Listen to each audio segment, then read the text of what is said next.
حضرت ابو سعید الخدری سے مروی ہے کہ رسول اللہ صلی اللہ علیہ وآلہ وسلم نے نوحہ کرنے والی سننے والی پر لعنت کی ہے۔ اس حدیث شریف میں نوحہ کرنے اور سننے والی ہر دو قسم کی عورتوں کو ملعون قرار دیا گیا ہے۔ نوحہ سے مراد ہے مردوں پر بین کرنا۔ نوحہ اور ماتم دور جاہلیت کی رسم تھی جسے حضور صلی اللہ علیہ وآلہ وسلم نے سختی سے منع فرمایا۔ حدیث شریف میں مذکور ہے کہ جو کوئی اظہار غم کے وقت اپنے منہ پر تھپڑ مارے، گریبان پھاڑے اور جاہلیہ انداز میں شور مچائے وہ ہم میں سے نہیں۔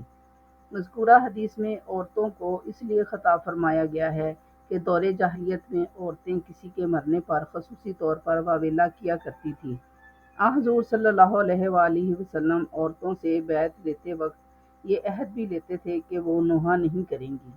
آپ صلی اللہ علیہ وآلہ وسلم نے ایسی عورتوں سے بیزاری کا اظہار فرمایا ہے جو اظہار غم کے وقت منہ نوچتی اور کپڑے پھاڑتی ہیں۔ اگر آپ کو یہ ویڈیو پسند آئے تو چینل کو سبسکرائب کریں اور گھنٹی کو دبائیں۔ شکریہ۔